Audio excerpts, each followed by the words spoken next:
mbokki internet yi ñu ngi leen di gërëm leen sant di amaat mbégte ñu ko jàkkaarloo ak yéen ci seen émission spéciale bu ñu def saa su ne ci seen télévision en ligne télé Bambey Média tey nag ñu jagleel ko benn xew-xew bu mag boo xam ni am na fii ci diwaanu Bambey jëm nag ci wàllu li nga xam ne mooy consultation gratuite waaye nag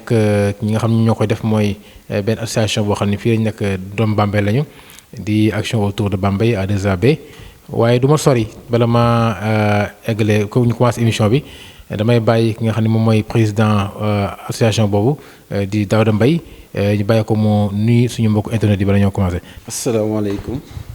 monsieur Ndiaye asalaamaaleykum mbokki internet Bambey Média di nuyu tamit askanu Bambey yëpp population bi yëpp département Bambey di leen remercier. Ci ni ñuy jàppale média Bambey yi à travers télé Bambey Média ñu nekk ñoo xam ne dañu nekk ci wàllu liggéey ci xarala yi ngir askanu Bambey yépp lépp loo xam ne ñu ngi koy def mu yegg foo xam ne bëgg nañ ko askan bi jot ci xam nan lañ koy teewloo ak nan lañ ciy participer. Man nag maa ngi tudd Daouda Mbaye maa ngi dëkk DVF nekk président association bi ngay wax ni ñu créé ko le 1er août 2020 ginnaaw bi nga xamee ne ay promotionnaire yu bokkoon CM Djeri Fall en 93 ñoo ci doon waxtaan ci bi ginnaaw bi ñu amee retrouvailles ñu def évolution jóge ci retrouvailles yooyu teg benn association ngir indi seen jàppale indi li nga xam ne am nañ ko ci expertise jëmale ko ci askanu Bambey mais aussi jéem a fexe fédérer toutes les forces vives yu département de Bambey ci secteur bu mën di nekk pour mën a jàppale askan wi ci lépp loo xam ne am nañ ko ci ay bëgg-bëgg am nañ ko ci ay mébét mais aussi am nañ ko ci solo bu jëm ci développer Bambey ci fànn yëpp. Daouda kon ni nga ko waxee da ngeen di ñëw pour jàpp ci maanaam suqali li nga xam ne moom mooy Bambey lan moo tax ngeen idée boobu ngeen am ko ci yéen ngeen am ko ñëwaat Bambey ngi suqali lu tax loolu. waa idée bi mu ngi ñëwee ci comme ni ma ko waxee rek ci retrouvailles parce que je pense bëri na ay groupe yoo xam ne créé nañ leen ci wàllu nouvelle technologie de l'information et de la communication. yoo xam ne après retrouvaille bi xëy na yeneen groupe yi dootuñu continuer mais bi ñu demee ba diir boobu ci la ñu amee réflexe aussi jéem a fexe waxtaane loo xam ne aussi daf ñuy yokk mais aussi dafay yokk askan bi nga xam ne fi la ñu soqe ko parce que amuñu lu dul Bambey te lépp loo xam ne am nañ ko certainement ba agsi fii nii xëy na suñuy waajur ci lañu xëy na ñi nga xam ne ñooñu ci doon tette teg ñu ci yoon ci la mais aussi gox bi ñu soqee ko daf ci am solo parce que dafa am histoire donc bu waxee Bambey dañ naan jàng moo fi am wax nañ sax ba ci sport mais aussi jëm ci wàllu diine jëm ci wàllu cosaan ak aada ak ci agriculture ñu xam ne loolu lépp ñu ci bëri jàng nañ ko ci ñun te je pense que ni li ñuy liggéey ci yeneenu gox yi ci wàllu professionnalisme bi ñu am war nañ ci am as tuut ñu dajale ci ku nekk ci li nga nekk ñu mën ci dellu siwaat ci askan bi nga xam ne fi la ñu soqe ko ñoom itam ñu mën a comme ni ñu koy waxee ñam ci li nga xam ne moom la ñu am ci expertise au moins mu jariñ leen même bu ñu mënul lépp ñu mu jariñ leen parce que am na service yu fi nekk di liggéey ci wàllu woowu mais aussi ñun itam wàññiwul dara bu ñu amee suñu temps bu tuuti te ñu moomal ko suñu bopp ñu mën ci dajaloo xool nan lañ ciy mën a taxawoo indil ko askan wi ci cër yi nga xam ne moom la ñu am ci li nga xam ne professionnalisme bi nga xam ne moom la ñu am muy wàllu santé wàllu éducation wàllu environnement wàllu agriculture ak secteur boo xam ne secteur de développement la. mu mel ni Bambey bëri na ay association de développement fii ci Bambey bëri na fi lool yéen la mooy seen particularité du nga ñëw indi lu bees loo xam ne ñoom indiwuñu ko. waaw loolu am na. gis nañu am na association yu bëri yoo xam ne ñu ngi fi xëy na peut-être du ñu indi lu amul mais li fi amoon la ñuy jéem a xam ñun nan lañ ci mën a réorganiser parce que ay association am nañ fi ñoom ñëpp ñu ngi liggéey macha allah ku nekk yaa ngi yëngatu mais li ñu xëy na peut-être touche bu ñu jàpp ne moom mooy bu bees mooy que ni dañu bëgg secteur bu nekk doomu Bambey yi ñu ciy mën di yëngu à chaque fois que de besoin bu ñu jëlee exemple wàllu santé car macha allah bëri nañ ay médecins bëri nañ ay spécialistes bëri nañ ay professeurs mais actuellement ñu ngi fi organiser des fois aussi ay journées de consultation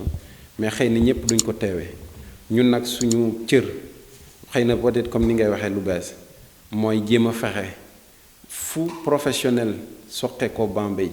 te nekk ci wàllu woowu ñu mën a jéem a dox wax gis ko fexe ba ñëpp dajendoo autour de l'essentiel donc loolu la amuñu loo xam ne dañu koy moomal suñu bopp li ñuy jëli rek mooy fexe ba doomu Bambey ci secteur bu mu mën di nekk bu ñu ci amee activité ñu identifier ko ñu mën ci dajale leen ñu mën ci liggéey ci beneen fànn bi nag mooy que ni xëy na nit ñi mën nañ ne c'est trop ambitieux comme projet mais mooy que ni bu subaa ñu gis ne suñu association dafa war a seey ci benn association bu regrouper tout Bambey on est prêt à ça donc loolu aussi objectif la parce que xeex ku nekk bu ñu ko boolee def ko benn xeex ci la ñuy gën a am ndam donc loolu aussi dina nekk suñu objectif bi daal globalement mooy unir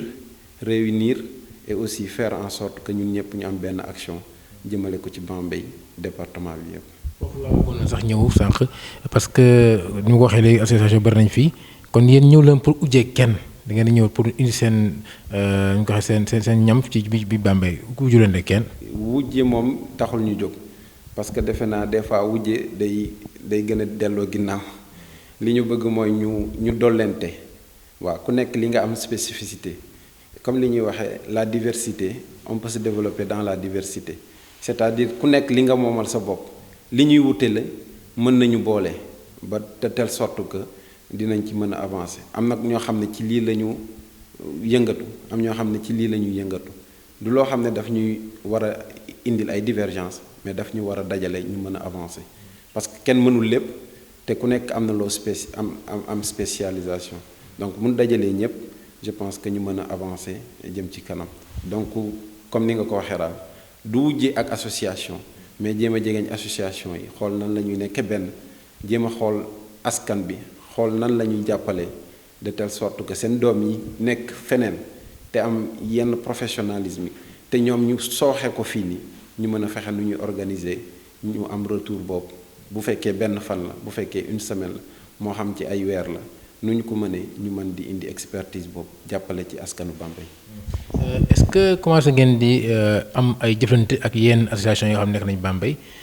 di waxtaan ak ñoom ci mbiru développement bi ak ndax invité ngeen leen ci xeexoo bi nga xam ci ngeen jëm si nii. waaw ci wàllu boobu comme ni ma ko waxee association bi depuis le 1er août lendemain tabaski ci la taxaw ñu nekkoon ci ay réflexion yu bëri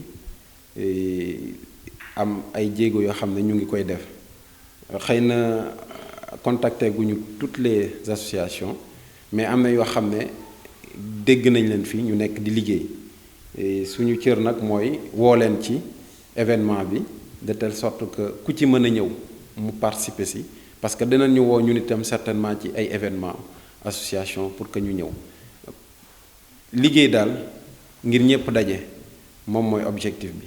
te ci bés bi ñuy jublu jëmale ko ci consultation gratuite comme ni ma ko waxee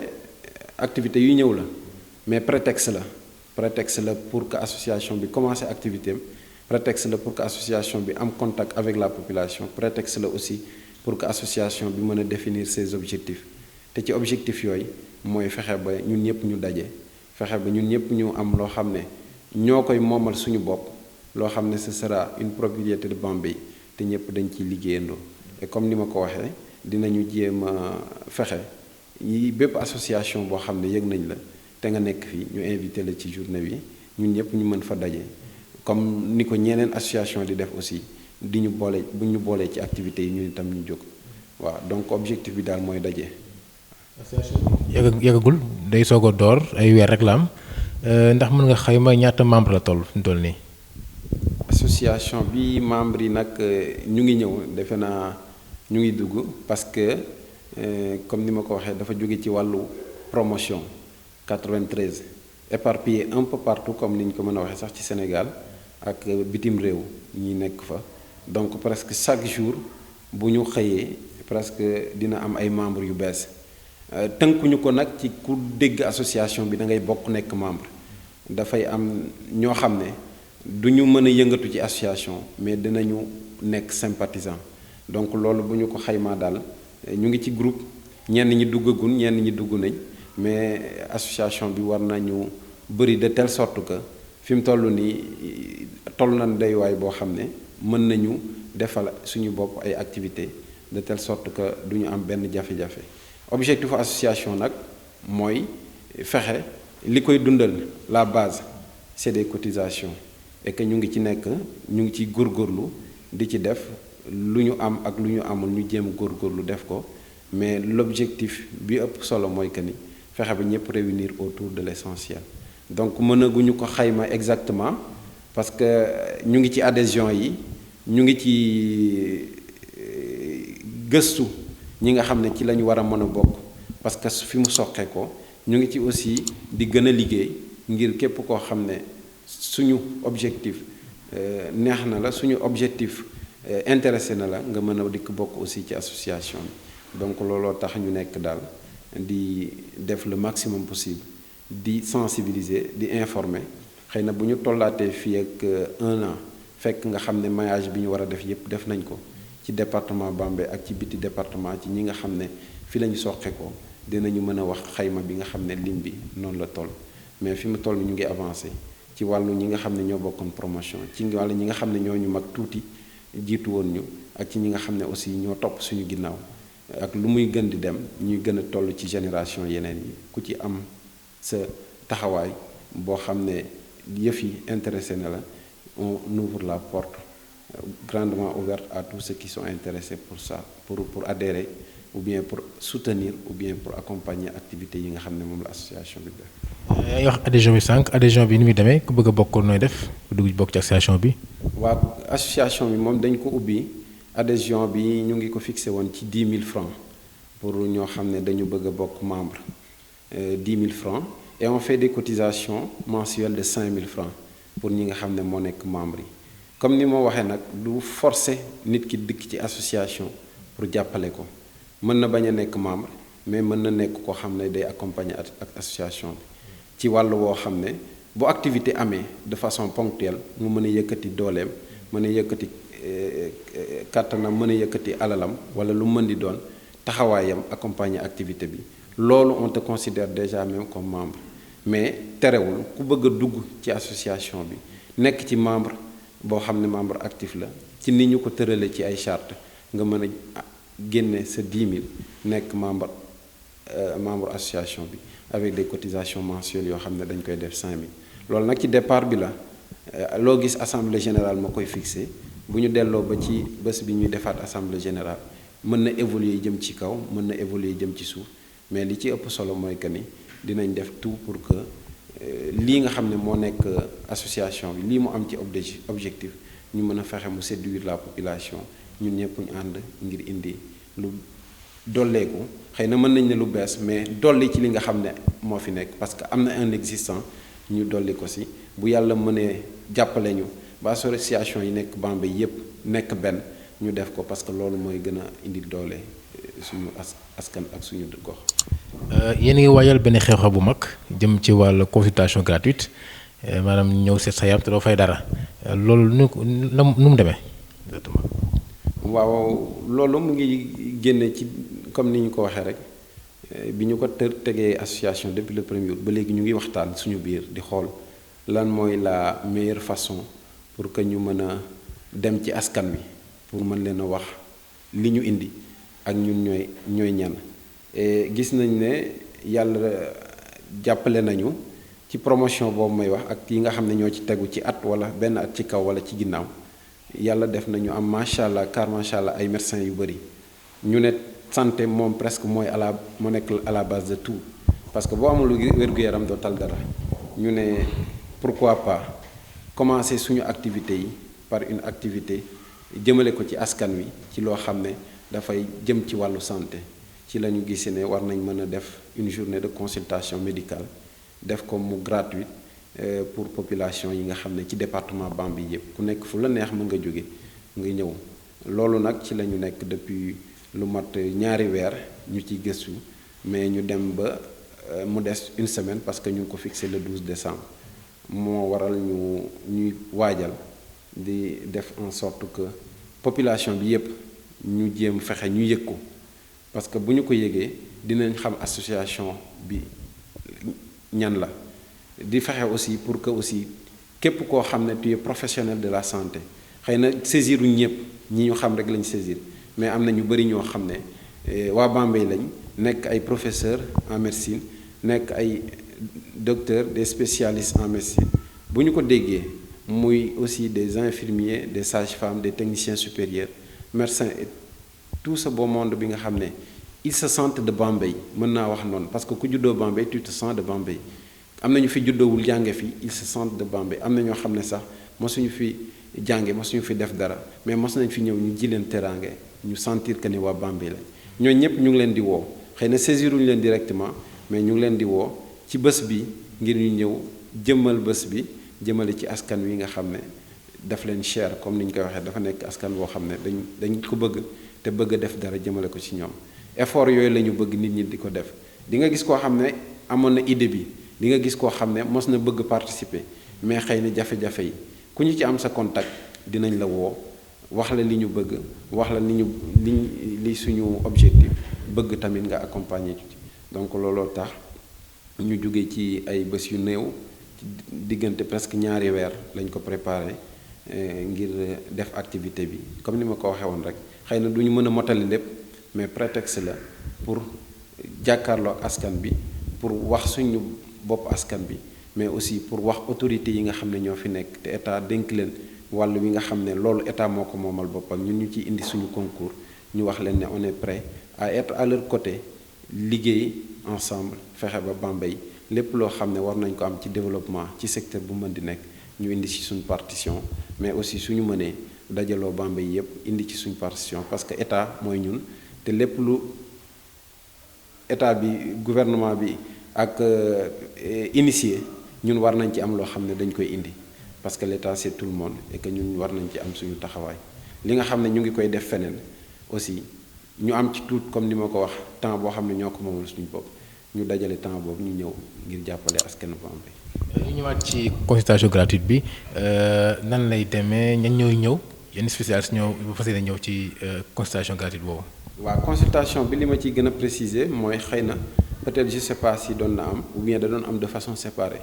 mais ni ñu ko demee ci bii dañu koy def des consultations cumulées en médecine humaine ak médecine animale c'est-à-dire ci wàllu élevage ak ci wàllu santé humaine même jour lay nekk le samedi bii di ñëw le 12 à partir de 10 heures dina am ci centre de santé spécialité yoo xam ne dañu ko fa def lu ci mel ni chirurgie dentaire lu ci comme ñu koy wax prestation bucco-dentaire lu mel ni ophtalmologie dina fa am aussi ci wàllu gynéco aussi dinañ ci def ay prestations lu demee ni test rapide sur le dépistage du cancer du col de l'utérus pour jigéen ñi def aussi ay échographie pour jigéen ñi nga xam ne dañoo nekk en état de grossesse dina am aussi incha allah ay consultations lu jëm ci cardiologie lu jëm ci pédiatrie lu jëm ci aussi urologie te comme xam nañ ne dafa am solo ñu toftal ci spécialité boobu circoncision mooy maanaam xarafal ay xale yu ndaw yoo xam ne toll nañ ci dugg néegu góor ñu war ci am lim bu takku def ko gratuitement ñu ci profité rek ñi nga xam ne surtout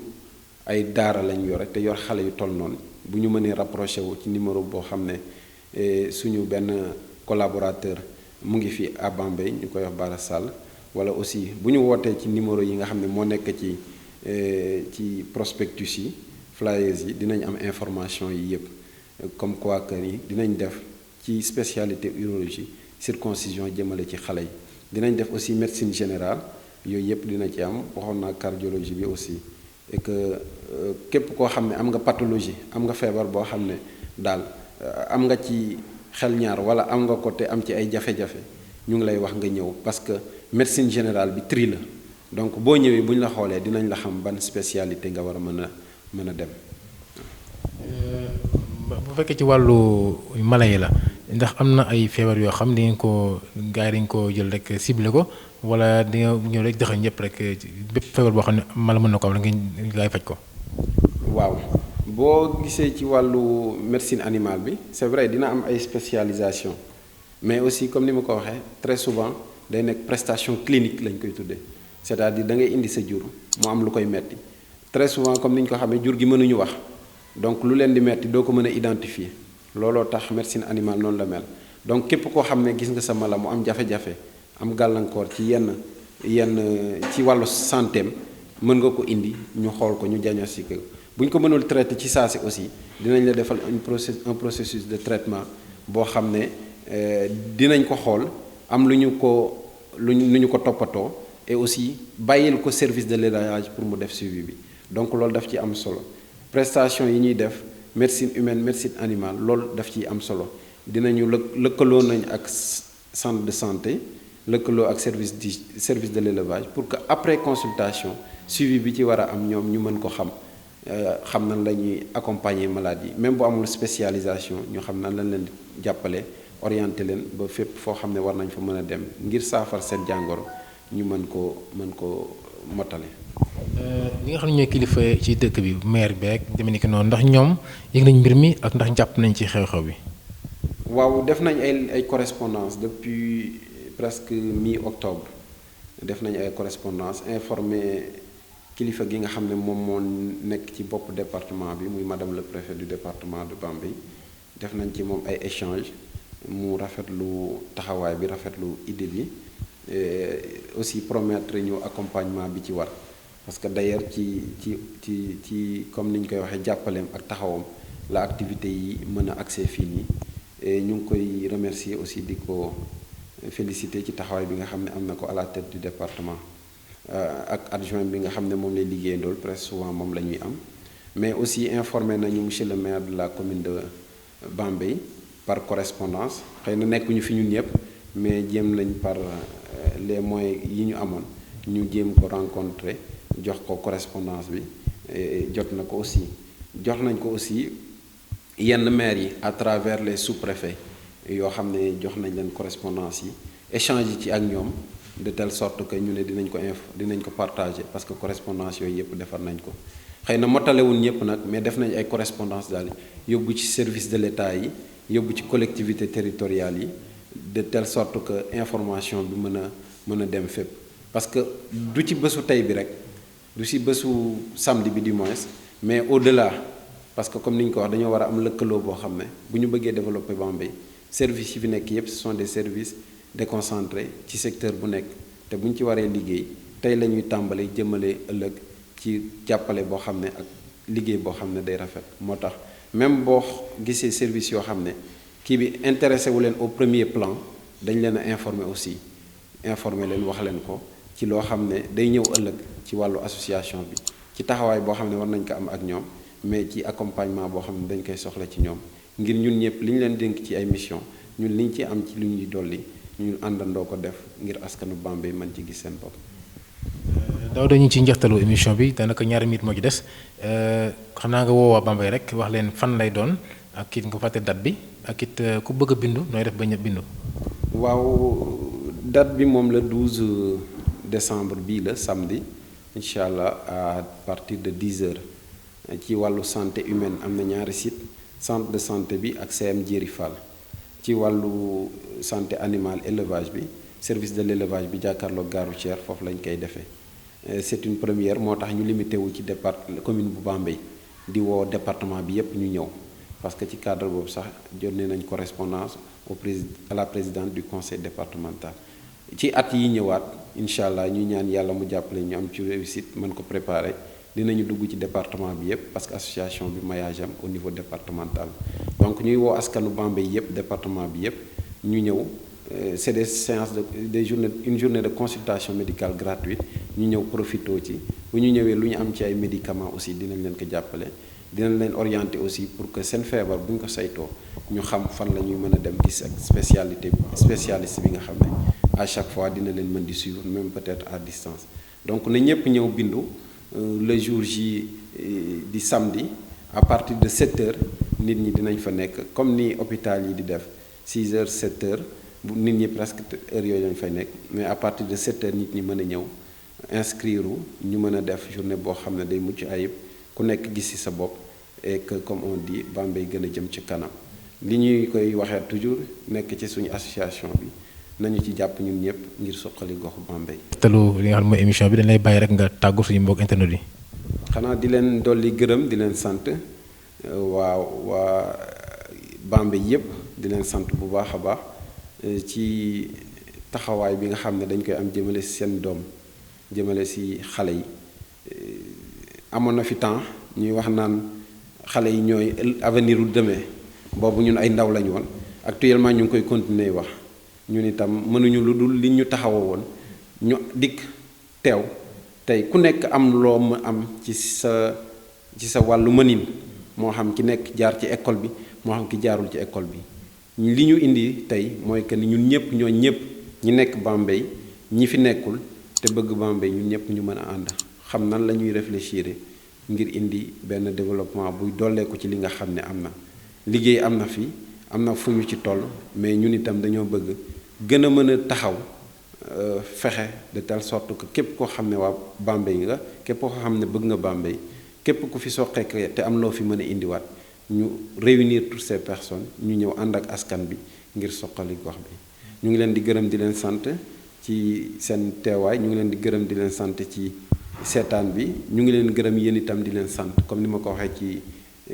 début bi ci lépp loo xam ne yéen a ngi ko taxaw parce que li ngeen di def nii mooy tax ku toll fu mu nekk mën a xam lan moo xew ci dëkk bi ak nan la ci mën a indee taxawaayam donc yéen gàcci ngalama yéen ñuy sant bu baax a baax kilifa yi nga xam ne ñoom lañ dénk département bi ci wàllu administration territoriale ci wàllu administration déconcentrée ak ci élus locaux yi aussi yi nekk ci département bi ñuy wax ne ñu ngi fi ñëw daal li leen état dénk li leen askan bi dénk ñun ñi fi nekk soqeekoo fi te am nekk ay professionnel ci ay secteur ñu indi ñu itam ñun ñëpp ñu ànd nekk ci benn dynamique ngir gën a suqali département bi. kon suñu mbokku internet yi mu nekkoon Daouda Mbaye nekk président association action autour de Bambey muy association boo xam ne day ñëw pour suqali li nga xam ne moom mooy Bambey wala moom mu jàpp ci li suqali Bambey comme ni nga ko expliqué ci émission bi yëpp kon nag noonu rek la demee ñu fàttaliwaat ni consultation gratuite la ñuy def le samedi 12